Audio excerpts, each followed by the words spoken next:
தினம் ஒரு ஜெபம் என்கிற ஜெப வேலைக்கு நேராக இயேசு கிறிஸ்துவின் நாமத்தினாலே உங்களை வாழ்த்தி வரவேற்கிறேன். இன்றைய நாளுக்குரிய வசனம் சங்கீதங்களின் புஸ்தகம் 104வது சங்கீதம் வசனம் 34. நான் அவரை தியானிக்கும் தியானம் இனிதாயிருக்கும், நான் கர்த்தருக்குள் மகிழ்வேன். நாம் யாவரும் கண்களை மூடி தேவனை நோக்கி ஜெபிப்போம். எங்களை நேசிக்கிறதான நல்ல தகப்பனே, இந்த நாளுக்காக நாங்கள் நன்றியோடு உம்மை ஸ்தோத்தரிக்கிறோம். கர்த்தர் கொடுத்த புதிய நாளுக்காக நன்றியப்பா. புதிய கிருபையோடும் புதிய ஆசீர்வாதத்தோடும் புதிய நன்மையோடும் கர்த்தர் இந்த ஜெப வேளையிலே எங்கள் மத்தியிலே நீர் இறங்கி வந்திருக்கிறபடினால் உமக்கு ஸ்தோத்திரம் ஆண்டவரே. ஆம் ஆண்டவரே, இந்த நாளை கர்த்தர் எங்களுக்கு கொடுத்த வார்த்தையின்படி ஆண்டவரே உமக்கு ஸ்தோத்திரம். நான் அவரை தியானிக்கும் தியானம் இனிதா இருக்கும் என்ற வார்த்தையின்படி ஆண்டவரே நாங்கள் ஒவ்வொரு நாளும் ஆண்டவரே நாங்கள் தேவனை தியானிக்கிறவர்களாய் இருக்க எங்களுக்கு உதவி செய்யுங்கப்பா.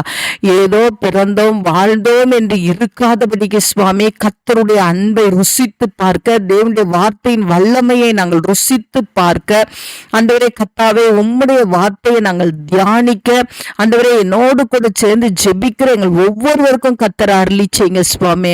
அது எங்களுக்கு இனிதா இருக்கட்டும் ஆண்டவரே. உலகத்தின் காரியத்தை நாங்கள் மேற்பட்டு உலகத்தின் காரியத்தையே நாங்கள் சுற்றி வந்து கொண்டு ஆண்டவரே அந்த இன்பத்துக்குள்ள நாங்கள் இருக்காதபடிக்கு கர்த்தருடைய வார்த்தையின் மேலையும் ஆண்டவரே கர்த்தர் மேலையும் ஆண்டவரே நாங்கள் ஆண்டவரே உமக்கு ஸ்தோத்திரம். கர்த்தருடைய பிரசன்னத்திலையும் ஆண்டவரே நாங்கள் மகிழ்ந்து கலிகூற கர்த்தர் உதவி செய்யுங்க.